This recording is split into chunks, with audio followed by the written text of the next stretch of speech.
When you run into financial trouble, what do? Most people cut back on expenses, maybe pick up extra work or find some honest, responsible way to make it through, right? It is stressful, but you deal with it by taking ownership of your life. But a narcissist, when they are hit with financial struggles, the first thought that runs through their mind is not about tightening their budget or finding work. Their first thought is this: who can I use? Who can I drain? Who can I lean on so I do not have to carry the burden myself? That is the difference. Where you see responsibility, they see opportunity. Where you look for solutions, they look for people to exploit. And when you understand this, you realize that a broke narcissist does not deal with money the way normal people do. They survive by feeding off of others. I'm Danish, a narcissistic abuse recovery professional. Welcome to my channel. Today, we are going to dive into the disturbing truth about 7 ways a broke narcissist handles money issues. As I go through this, I want you to notice one thing. In every pattern, you will see that money for them is never about hard work or accountability. It's always about control, manipulation, and exploitation. Number 1, they find someone who can provide a roof over their head and pay the bills. For a narcissist, survival always comes before love. A relationship is not about companionship, connection, or building a shared future. It's about having someone who can give them what they need. Simple, transactional. And when a narcissist is broke, what they need most is stability. Not emotional stability, of course not. Financial stability. So what do? They look for someone who can pay the rent, keep food in the fridge, and provide a comfortable life. To them, you are not a partner, you are a provider. The craziest part, the most painful part is they do not present it that way. They do not come to you saying, I need you to take care of me. No, they cloak it in romance. They will charm you, shower you with just enough attention, and make you feel like you're the chosen one.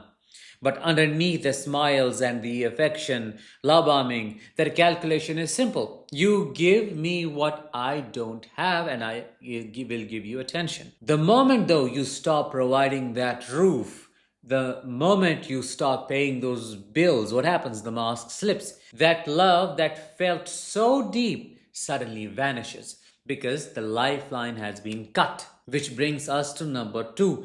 They borrow money with no intention of paying it back. This is one of their favorite tricks. When a narcissist asks for money, they already know it's not a loan, it's a gift in their mind. They will say all the right things. I promise I will pay you back next week, next month, or I will give it back as soon as I get paid. They may even act offended if you hesitate, painting you as selfish for not helping. But the truth is, they never had any plan to repay you. To them, your kindness is free money. And when you press them about repayment, what do? They will spin excuses faster than you can keep up with. Suddenly, there was an emergency. Suddenly, someone else didn't come through for them. Suddenly, they are the victim of bad luck. This is quite natural to them. That's chilling. I'm talking about my maternal grandfather and all the relatives from that side. I'm just explaining to you what I have seen happen. They do not feel guilt. They do not sit awake at night thinking about how to get your money back to you. Deep down, they feel entitled to it. And if you are close to them, a partner, a family member, or even a friend, they convince themselves that you owe it to them. That's how they sleep at night after draining your bank account, with the belief that you should be happy to sacrifice for them. Number 3, they sacrifice your and your children's needs, never their own. Now we get into one of the darkest patterns. A broke narcissist will let household bills pile up, ignore essentials, and even neglect their own children's needs. But when it comes to themselves, they always find a way. Picture this: your kids need school supplies, or there is an overdue electricity bill. The narcissist shrugs it off, says the money isn't there. But the very same week, they come home with a new gadget, expensive clothes, or they blow money on a night out. Why? Because appearances matter more than responsibility. The narcissist's ego must be fed, even if it means the family goes hungry. The kids can wait, the bills can wait, but their image? No, no, that cannot wait. They need to keep up the illusion that they are successful, desirable, and in control, even if the reality at home is falling apart. This is why so many partners of narcissists feel drained to the bone. You end up carrying not just the financial weight of the house, but the emotional weight of watching your family's needs take a back seat to their selfish spending. Number four, their way into quick money. When money is tight, normal people think long term usually. They look for stability, a better job, a side hustle, or a sustainable plan to improve their situation. A narcissist, they don't think long term, they think survival. And survival means scheming. They will dabble in shady deals, small scams, or manipulative ventures. They will exploit people's trust with promises they have no intention of keeping. To them, pulling off a quick hustle is not wrong, it's smart. They admire themselves for outwitting others, even when what they have done is exploitative or downright illegal. The danger here is that their short term wins lead to long term disasters often. They burn bridges, destroy trust, and sometimes even break the law. But by the time the consequences catch up with them, they have usually moved on to their next victim. In their mind, risk does not matter because they have convinced themselves they will always land on their feet. And if they do not, well, someone else will bail them out eventually. Number five, they use pity as their main form of currency.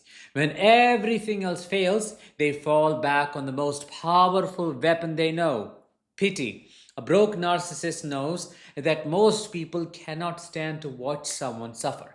So they turn their misfortune into a performance. They will exaggerate illnesses, create sob stories about how life has beaten them down, or bring up every good deed they have ever done for you, twisting it into guilt. After everything I have done for you, you won't help me now? Their words are carefully chosen, not to inspire compassion, but to unlock your wallet. And they never feel shame about it. To them, your empathy is just another tool, another resource to exploit. No different from food or money. They know that if they cry hard enough, look miserable enough, or act desperate enough, most people will give in just to make the discomfort stop. They weaponize your kindness against you. Number six, they become good in bed to compensate for being broke. This is super important. This one is rarely talked about, but it is incredibly common. When a narcissist has nothing else to offer, they use their body. They turn intimacy into a transaction. Suddenly, the narcissist who was distant or inattentive becomes passionate, seductive, even loving in the bedroom. You may think they have changed. You may believe it's a genuine expression of closeness, but behind the passion is a cold calculation.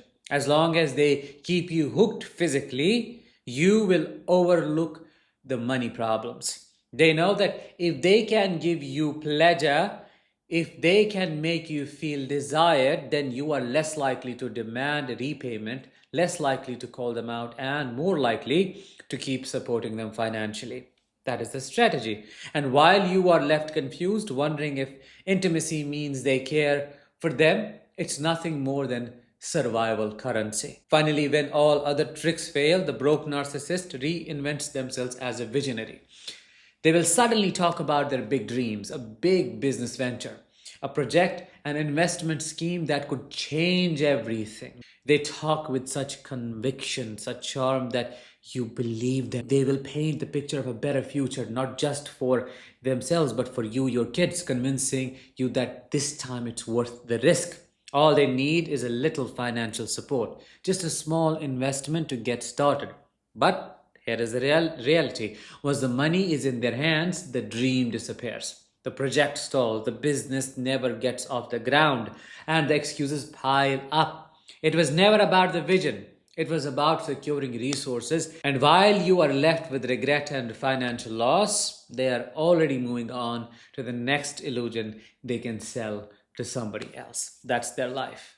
That's who they are. So when you put all of this together, the picture is chilling. A broke narcissist does not survive through responsibility, hard work, or humility. They survive by leeching off the people around them.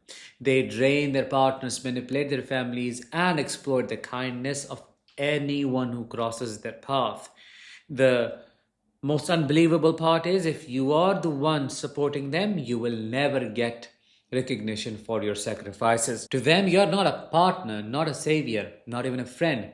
You are just another resource, another lifeline, another wallet to tap into until you are empty. Were you able to relate to what I shared with you? Let me know in the comments and share this episode with others. I'll talk to you in the next one. Until then, as always, let the healing begin and continue.